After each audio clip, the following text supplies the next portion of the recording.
The role of circumstantial evidence in Pakistani criminal law.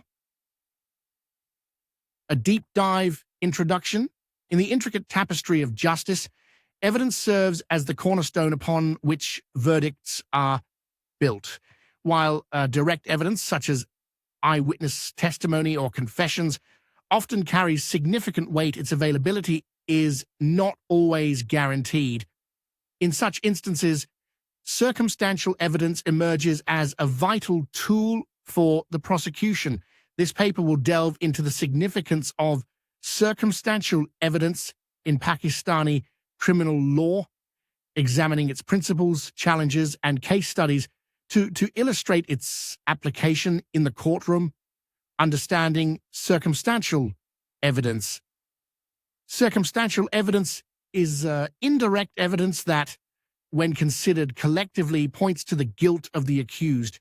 It is often used when direct evidence is scarce or unreliable. Examples of circumstantial evidence include physical evidence, DNA, fingerprints, footprints, or weapons, forensic evidence, ballistics reports, toxicology results, or time of death estimates, alibi challenges, discrepancies in the accused's whereabouts during the time of the crime, motive, reasons for committing the crime such as financial gain, revenge, or jealousy, opportunity, the accused's ability to be at the crime scene or have access to the victim.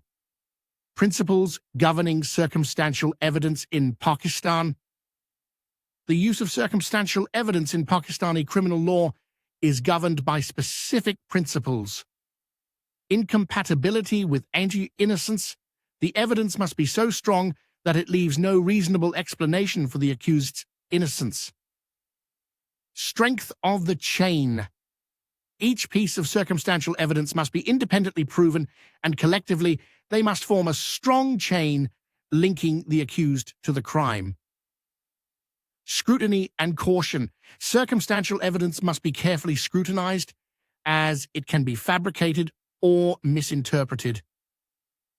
Beyond a reasonable doubt, the prosecution must prove the accused's guilt beyond a reasonable doubt, even when relying on circumstantial evidence.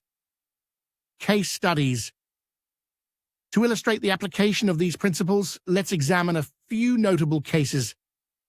The Zainab Ansari case, 2018. This high-profile case involved the abduction and murder of a young girl. The conviction was primarily based on circumstantial evidence, including DNA evidence found on the victim's body and the accused's presence in the area at the time of the crime. The Daniel Pearl case, 2002. The American journalist was kidnapped and murdered in Karachi. The conviction of the perpetrators was based on a combination of direct and circumstantial evidence, including video recordings, witness testimony, and physical evidence. Challenges and considerations. Despite its importance, circumstantial evidence is not without its challenges. Reliability. The reliability of circumstantial evidence can be affected by factors such as the quality of the investigation, the expertise of forensic experts, and the potential for human error. Interpretation. Different individuals may interpret circumstantial evidence differently, leading to varying conclusion.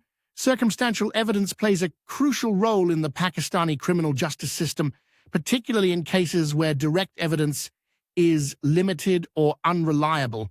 However, its use must be guided by the principles outlined above, and courts must exercise caution in interpreting and evaluating such evidence. By understanding the significance of circumstantial evidence and the challenges associated with its use, the Pakistani legal system can continue to strive for fair and just outcomes.